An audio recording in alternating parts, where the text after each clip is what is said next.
Hello and welcome. This is Montelibero Radio. This is Birkin in the studio as usual. And today we have a special guest. His name is Stephan. Say hello, Stephan. Hello. Hi. Thank you for being here. It's really nice of you to have agreed to come over to the club and be on our podcast. Thank you very much. It's very nice to be here. Right. How do you find the club? You've just seen it for the first time. It's for me. It's like stepping into a new world. I didn't really know what to expect. In the first place, when I came to Montenegro, and so I was not faintly thinking about ending up in this club, but here I am. So right.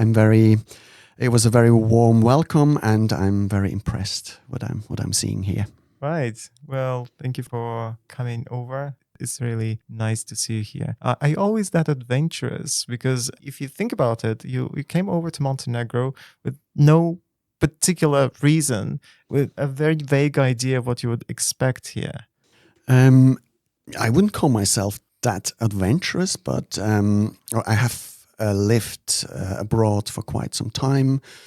In total 13 years of my life, and I think that makes you probably a bit more open to opportunities like that, talking with people from different walks of life. And yes, from that point of view, I'm probably quite adventurous.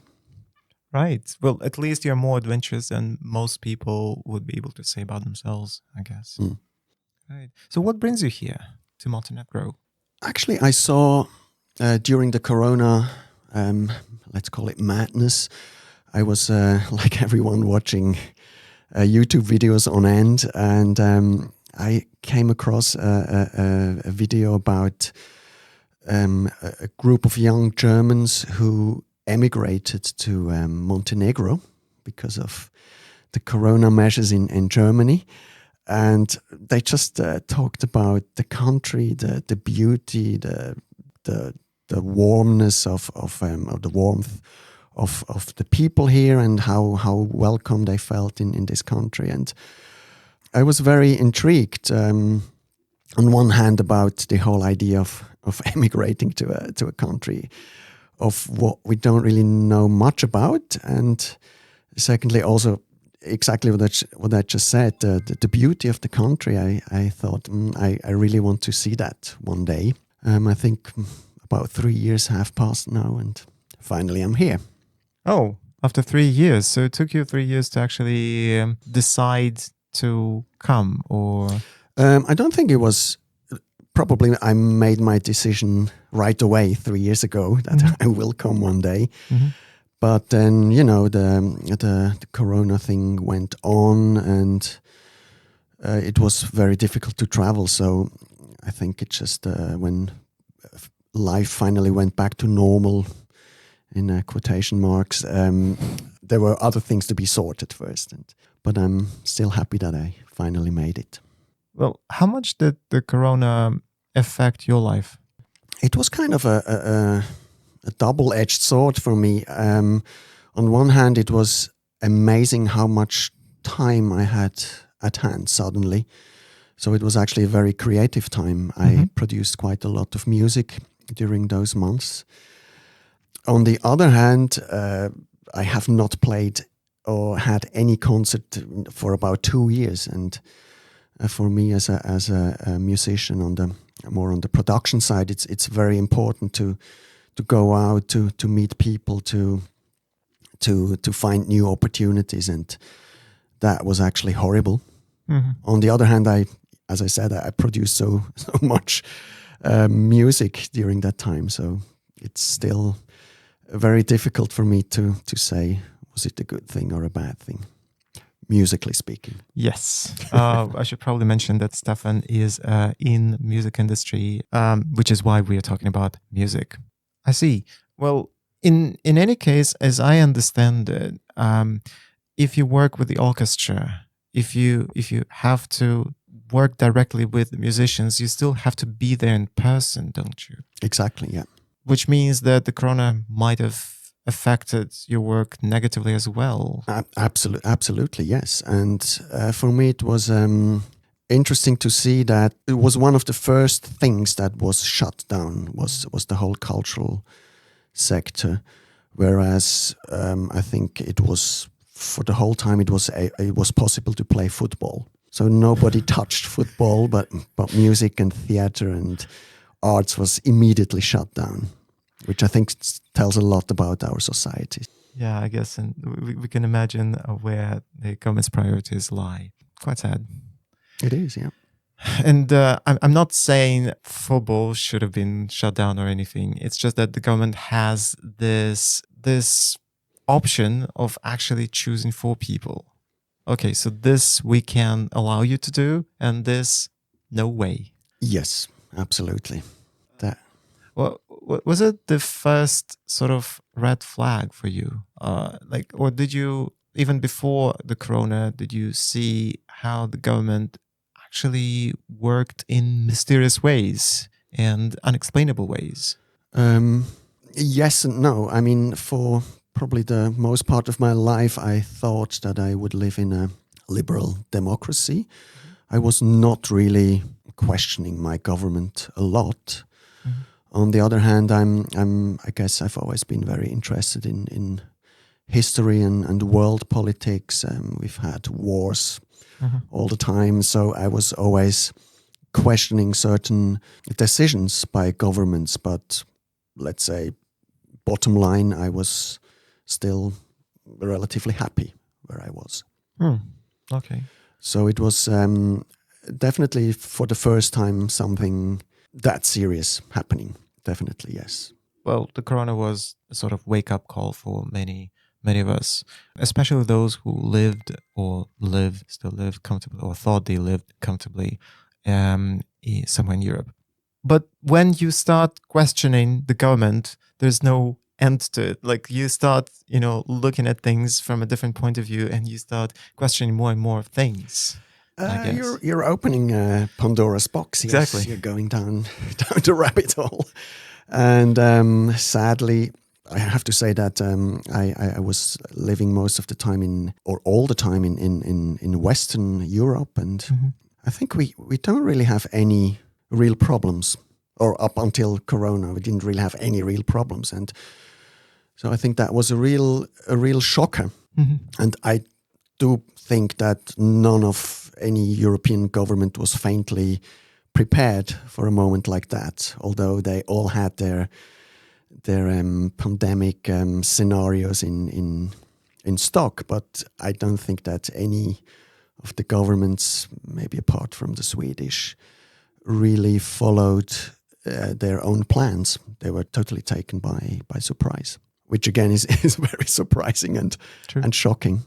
Absolutely. And what's even more surprising is that your country, I guess we should probably mention that it's Switzerland, is not part of the European Union, yet they still had to adhere to these norms. And yes, Switzerland is not part, but we have this what we call, or it's called bilateral treaty, and it's de facto an EU member.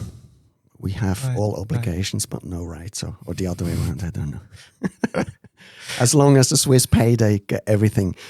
But we basically followed all the EU regulations. Yes. Oh, that's quite as sad. We always do. It seems that like the people and like the countries that are the most diligent suffer the most because they take the biggest blows.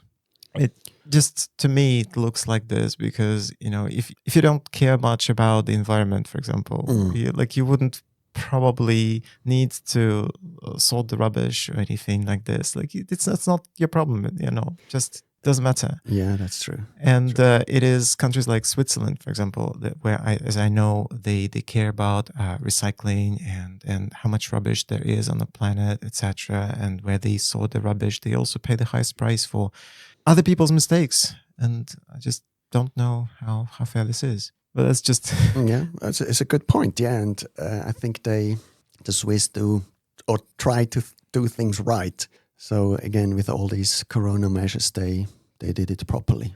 I think we were only beaten by the Germans. It's not the kind of competition I would like to take part in. No, not at all. And definitely not one that I would like to win.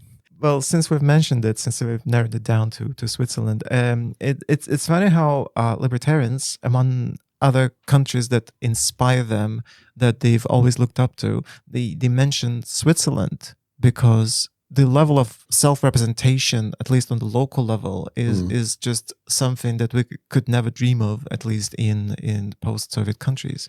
So can you tell us a little bit about it? What is it like? So we have this so-called direct democracy, which means the sovereign, the people, they have quite a bit of a say. We have about 4 votes per year, and where we can vote on several issues. It can be something like, as you said, on a local level, maybe one town needs to refurbish a school. And for this, we have to speak some money. So the population can decide, do we want to actually give this amount of money for this refurbishment, which I think is a very practical thing. And then it gets on a higher level, which is the canton. So probably something like a county or a... Right. Yes, I don't know any other word. So you would maybe vote about a new law about policing. And then it gets another level higher, which is the federal level. And there, the higher you go, the more complex the whole issues become, and less concrete. So you might vote about some new treaty with the European Union, and it's for you. If you want to do it in a proper way, you have to inform yourself, read a lot, and then you come to a decision. And I think most people don't have the time nor the will to do that. So we, like everywhere, have very short slogans, and we just, most of the time, lots of people probably just vote with a kind of a gut feeling. And also quite often you're not aware of the consequences. I can give you an example. The Swiss continuously have tried to reduce the immigration, and usually whenever a party wants to limit immigration, the population says, yes, we want to limit immigration. However, we have a treaty with the European Union about the free movement, which basically allows anyone from a European country to move to Switzerland and start work, and vice versa. Of course, we can go to Europe as well. So technically, we cannot scrap or cap immigration without violating the bilateral treaty. So on one hand, we have this direct democracy. The population says, yes, we want to limit immigration, but then the government says, we're really sorry, we can't do that. Otherwise, we will lose the whole package of treaty with the European Union. So we don't really know who is the sovereign anymore. Is it the population? Is it the Swiss government, or is it the European Union?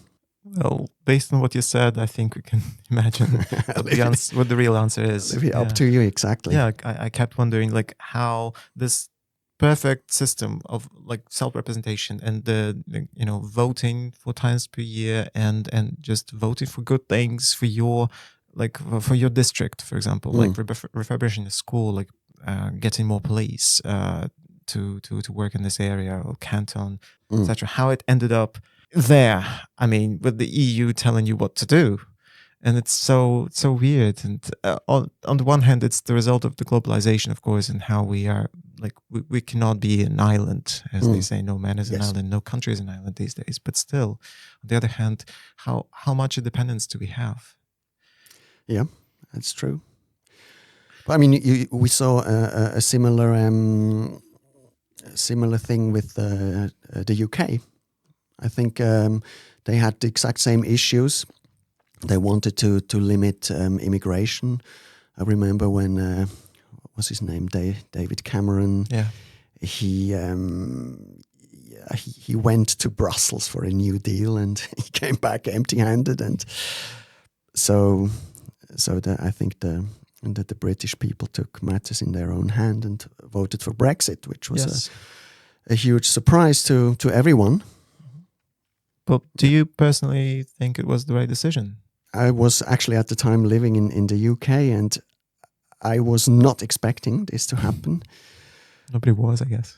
Yes. I think it was a kind of a series of unfortunate circumstances that led to the result. But I don't really know whether it was the right decision. I think that the Brits never were wholeheartedly a member of the European Union, so for them probably it was a good thing. Technically, they are an island. They are literally and figuratively an island, yes. Sure. So they are islanders, then they like their freedom. Yeah. But you mentioned an interesting thing there. You said that because there are so many elections in Switzerland, because you don't have that much time to actually read through all the candidate speeches and their programs and what they expect, I don't know, the future of the country. You're bound to end up with populists in power. Wouldn't you say that is true of Switzerland? Because if people don't really invest their time, it's the loudest voices that will end up, being the winners. Yes and no. The good thing about the Swiss system is that all major parties are part of the government. Mm-hmm. So we don't have a real opposition, and we don't change our policies every 4 years. And I think that's a real good thing that we have from a right party, Swiss People's Party, to the Liberal Party. Then we have a middle. Used to be Conservative Party, Catholic Party, but they now call themselves the middle. To the Social Democrats, everyone is involved in the government, and so they always disagree on everything, but they are forced to find a compromise. And I think that's in the end that's the political DNA of Switzerland. Also with our 3 or actually 4 languages, we always have to think about the other, the minority. We have to bring them to the table. We have to include them.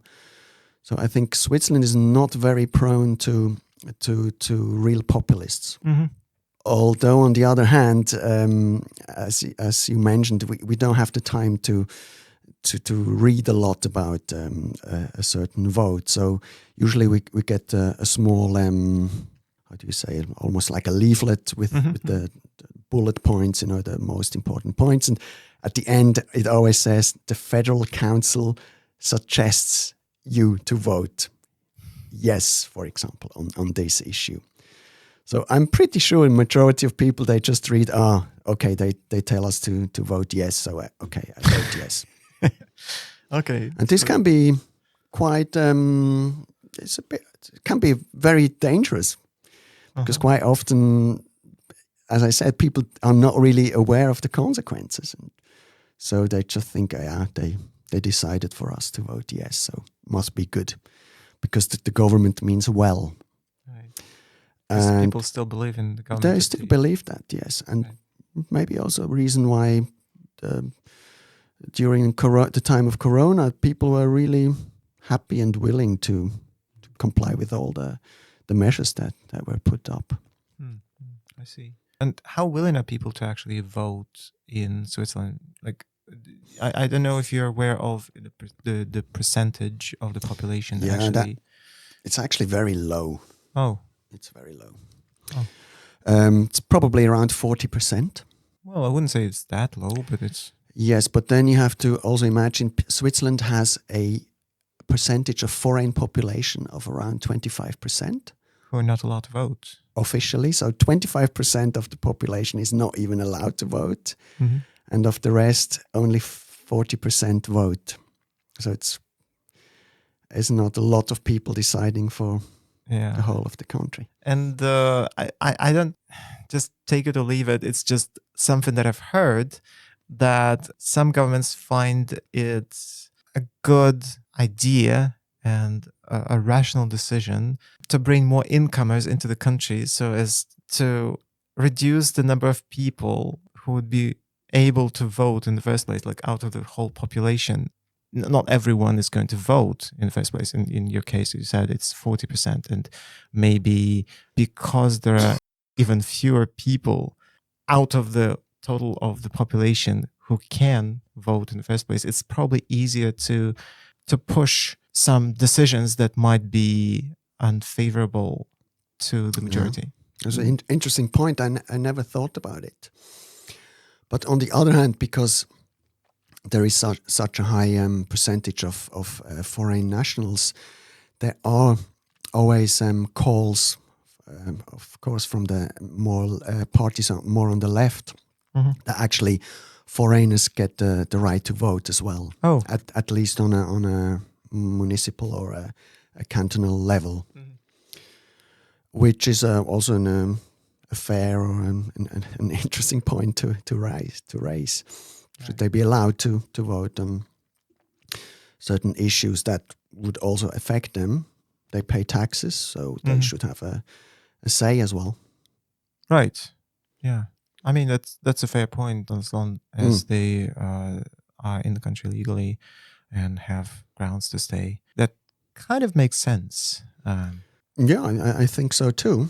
And I mean, especially Europe, because it became so easy to move from one country to the other. I think it's the population really starts intermingling. So it's sometimes probably you end up in places where there are, in Switzerland or in any country where there are not many, let's say, homegrown people. And you might end up in situations where you're maybe the only Swiss in a group of, I don't know, 50 workers in a company. Does it make anyone feel uncomfortable in the country? And how much can you voice your indignation, or how much say do you have in this? I'm pretty sure people are uncomfortable about this. I'd say me personally, I wouldn't be uncomfortable. Also, there are whole sectors in the industry where you probably won't find a Swiss worker in the first place.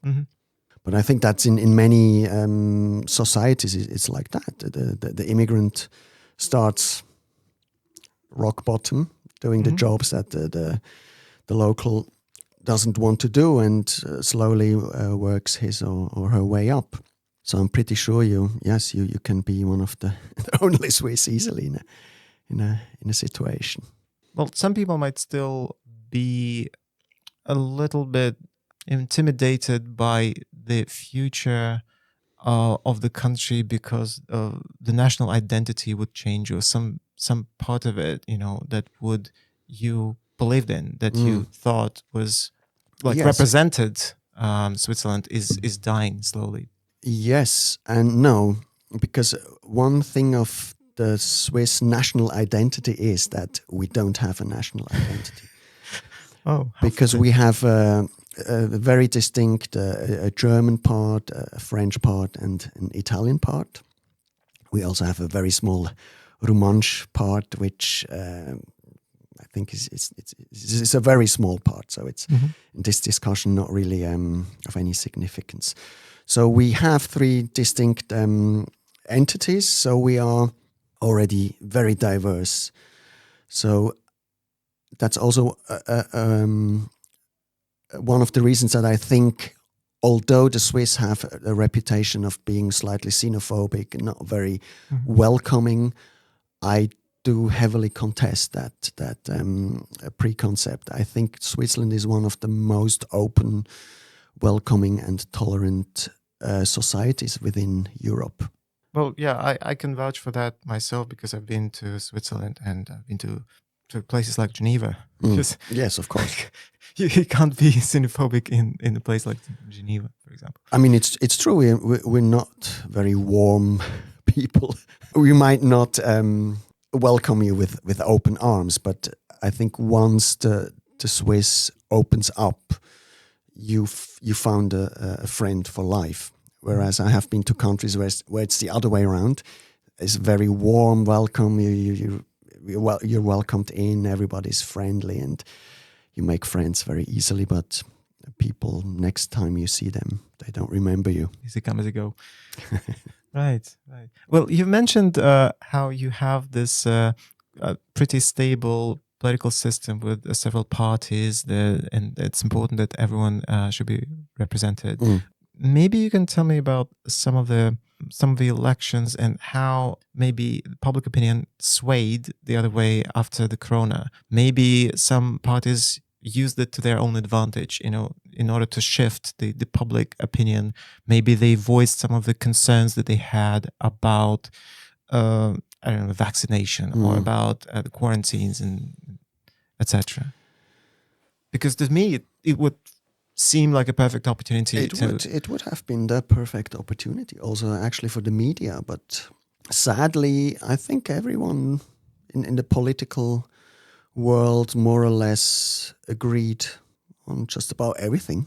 There were a few opposing voices from the Swiss People's Party, which is on the right end of the spectrum. But I'd say generally any form of dissent was nipped in the bud from day one. So we only had one opinion, and everything else got cancelled and immediately. How did people see it? Did they think it was censorship, or? I mean, there was a significant part of the population who opposed, and they actually organized themselves quite well. And they organized demonstrations and, got very active in Telegram groups. And of course, they were quite loud and adamant that this is censorship. But they never really reached the mainstream, I would say. However, they forced a referendum to vote on what we called the COVID legislation twice. But twice it was accepted by the population. So I mean the referendum was turned down, right? Which means that a majority agreed with everything. Oh, so they just went along with whatever was. Well, now that I've heard from you that the government suggests, or this and this person suggests that you vote yes, like it's a no-brainer. I can imagine. Yes, but I also think that whole narrative of fear that really worked. So many people I spoke with, they bought it, they believed it, they were afraid, they were scared, and they were really happy to finally get the vaccine because that was praised as the savior. So they went along, and now, of course, we know much more, but I think people I haven't met lots of people who changed their opinion. I think it's very difficult to also admit that you were wrong. Yeah, I can imagine. Well, if I were a Swiss and if I lived in a country, where would I be able to get this point of view, right? Maybe hear the opposition. And by this, I mean the opposition to this opinion, according to which, vaccination is good and we really have to stay at home for the greater benefit, etc. You would find that in alternative media, which would mainly come from Germany. Right. Or if you, they have been around for a longer time. It's nothing new from the Corona time, but you would find dissent on several German online magazines. There were a few in Switzerland as well, but again, the problem is the country is small. We have 3 different languages, so they don't really have a big reach. So we really reach out to German, or the French speakers might reach out to France. Right. So we found dissenting information. Yes, it was possible, but you have to look for it. I see. So there is no leader in the country, like the leader of the opposition, someone who wouldn't be afraid to speak up, speak for those who disagree with the general line of the party. There is one magazine which is called Die Weltwoche, which is again more on the right side.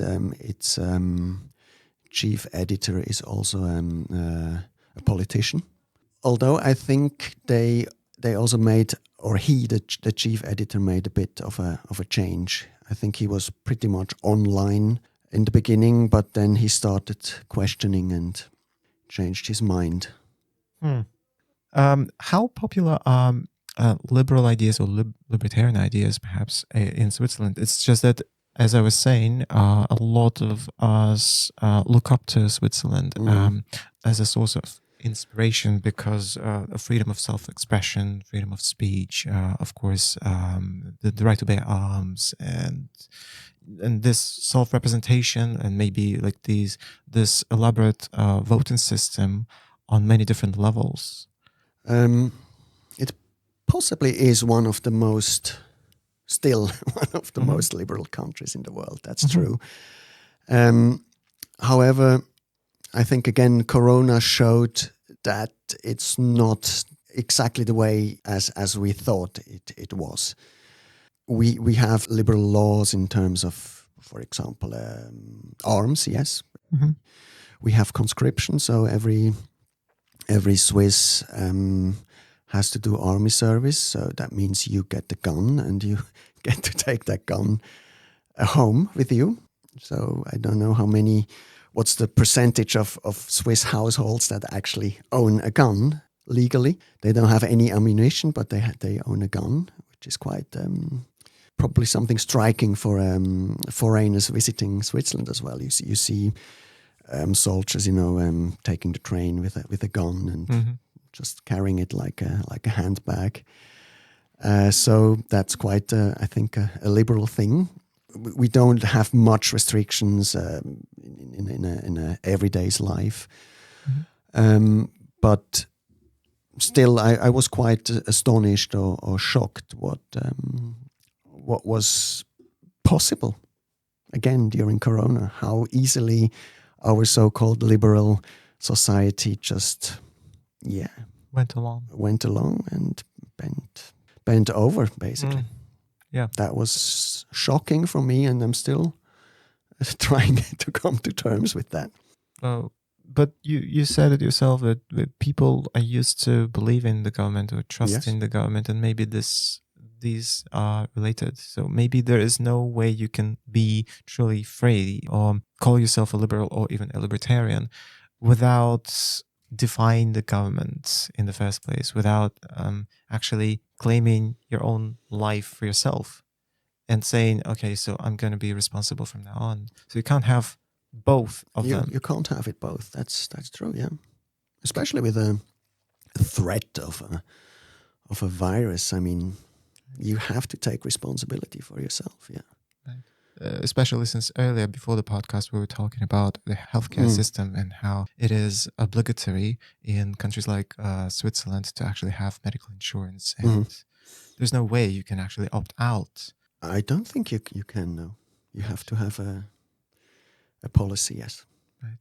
Well, this and other ideas probably made you start seeking an alternative, which is probably why you're here. What did you see in Montenegro that maybe you liked, that you thought you would really want to see in your country? By this, I mean, we're talking both about Montelibero and Montenegro in general. Well, as I said in the beginning, I watched this program about those German immigrants or emigrants, and it was just clear that the whole situation was much more relaxed during Corona in Montenegro. Although I was never here, so I cannot tell from experience, but it looked to me that they kind of found a middle way somehow. So that's something I was impressed with, and that kind of tickled my interest in the country in the first place. So I just wanted to see the country. But then, as I went on with my research, I also came across that whole free city movement. Mm-hmm. I have a friend in Switzerland who also writes articles for the Free Cities organization. So I started investigating, and then saw that there is actually a libertarian movement or a settlement in Montenegro. So for me, it was like two birds with one stone. I could finally visit the country, but also make contact with that libertarian movement. And yes, here I am. I met lots of people the past few days, and I think that's something I would like to see in Switzerland. It's probably here in Bar a very high concentration of libertarians right now, and I'm sure I'll find libertarians in Switzerland, but it might be just one or two. Yeah. So I would like to see a bigger movement. So we just recently started having meetups of this Free Cities organization, but the first meetup we were maybe 6 or 7 people. Oh, so I would like to see that growing and more people showing up as time goes by. well, we did start with I don't know, a bunch of people of no more than 10, at least when I came here. Yeah. But now the community, at least here in Bar, is at least 100 or 150 people, maybe more by now. So like these are just some humble beginnings, and I think it's going to skyrocket. Hopefully, we'll see about this. But yeah, I believe in a better future for all of us, and all it takes is hard work and a bit of time, of course, because people will start to see it and will start to realize it. All you need is, again, spread the word. Talk with people, because maybe they have similar opinions, similar ideas. It's just that they might be unwilling, maybe reluctant to voice these opinions in public, and being afraid of what other people might think of them. What is libertarianism for you?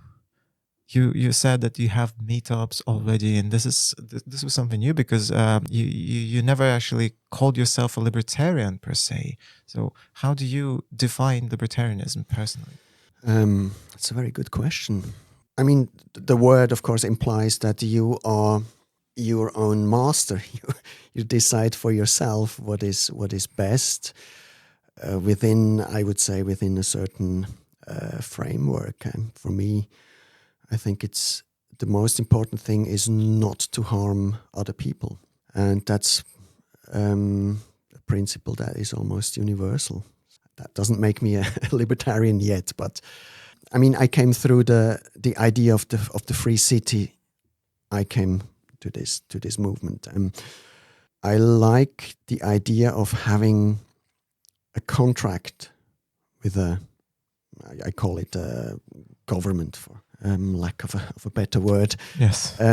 So you exactly know what you're getting into, and you decide, yes, I'm okay with that. I enter that contract.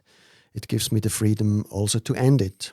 And that's, for example, a thing that, having been born in Switzerland, there are a few obligations that come. I had to do army service because sadly I'm a man. We don't have any equality here.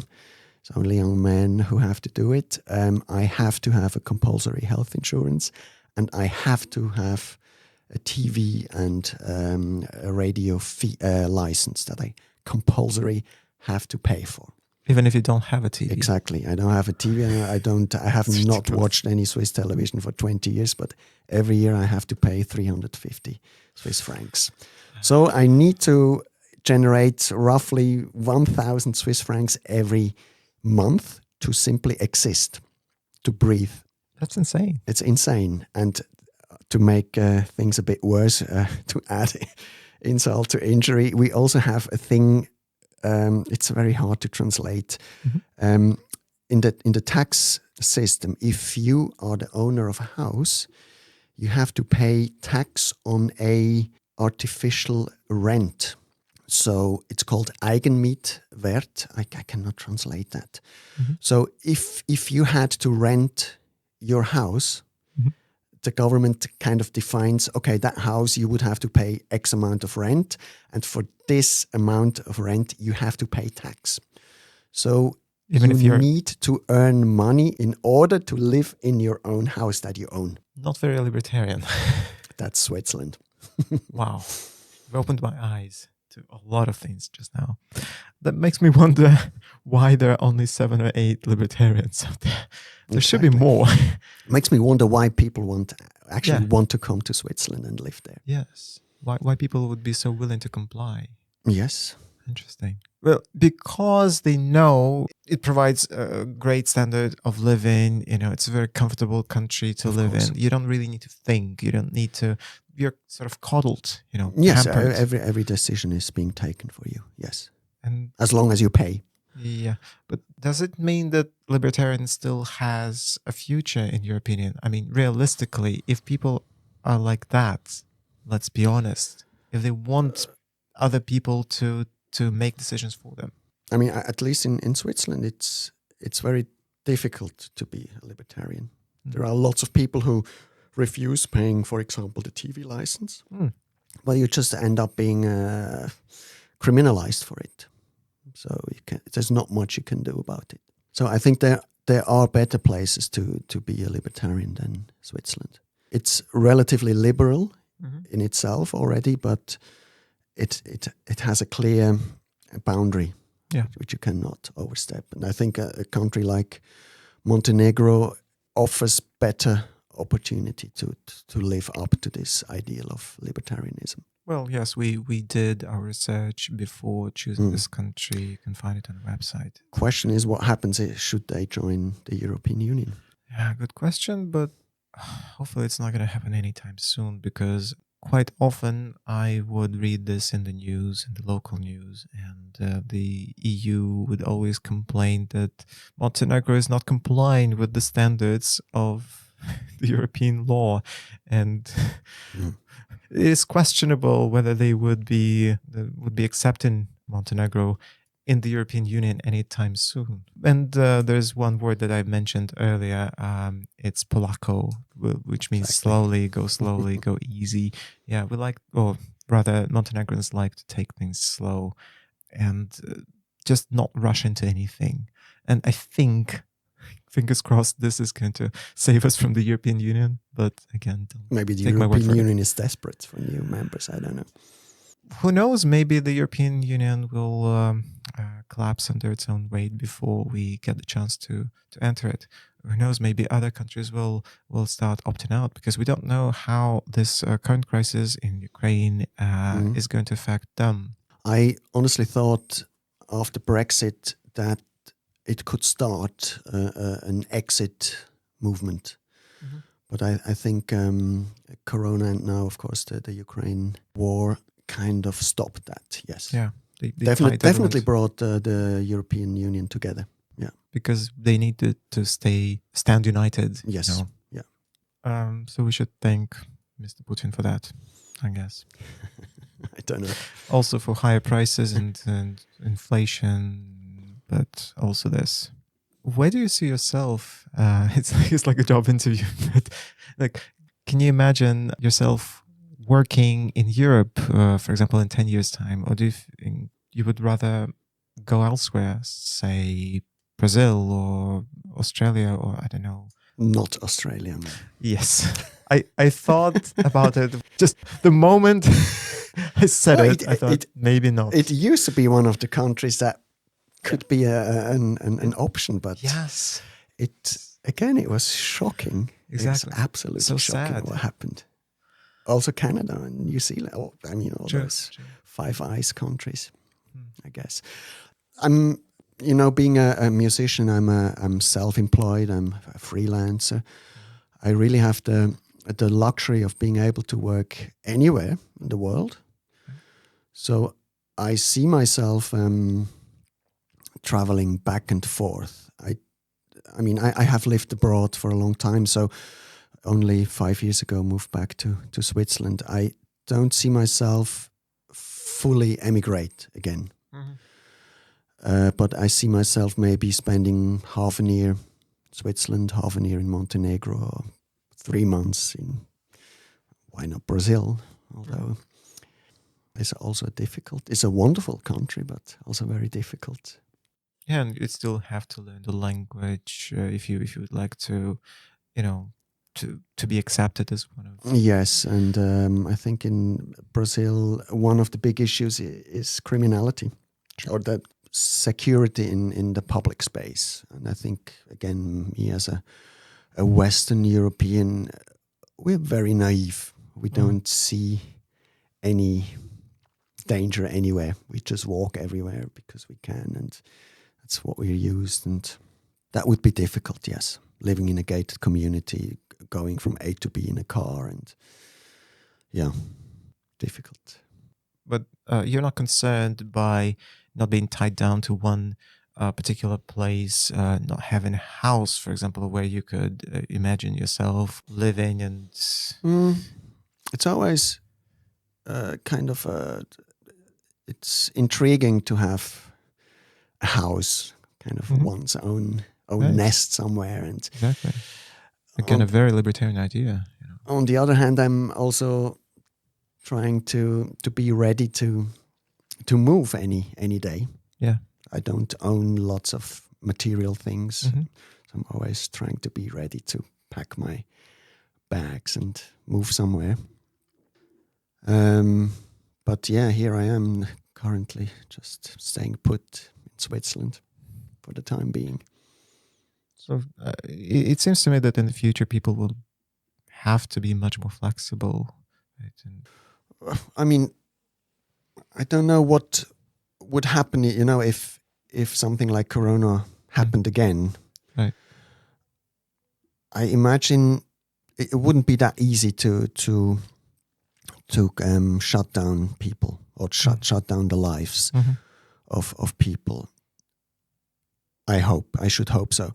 So I think that's definitely a moment where I would be easily look for opportunities and just possibly jump for it. So we've been talking for almost an hour now, by the way. And I guess my last question would be, imagine that someone is hearing this podcast, like is listening to us right now, and they are on the verge of either moving somewhere or staying in their home country, let's say somewhere in Central Europe. What would you say to them? Do you think they should move to a place like Montenegro, to a place like Prospera, to a place like New Hampshire, or some other place that is probably less known? Or should they try and improve life in their own country? Or maybe you're not in the position to say anything. It's more from a general point of view, let's say, a philosophical point of view. I'd say go if you can. If you have the opportunity to live in another country, learn another language, another culture, you really should go. Especially if you have kids, It's such a gift for kids to grow up in a different place and learn a language, maybe grow up bilingual. I think it's priceless. Well, it's funny how you should say it, because to many people, that would be the factor that would make them think against moving, right? Because the kids and families, like, you have to settle down, you have to go to school, etc. And this is something that kind of ties you down in a way. Kids tie you down, yeah. And then you have grandparents and relatives, yeah. That's true. But I think for kids, it's great, and it's very easy for them. Yes, they are very easily adapted. Yeah. Well, that was the last question that I had. Thank you so much for such an amazing interview. Thank you. Thank you, Stephan, for being here with us. This has been Birkin and Radio Montelibero. Please stay tuned for more. Hopefully we'll get more English-speaking content soon. And we'll see you on our other podcasts and in other episodes. Goodbye. Bye-bye.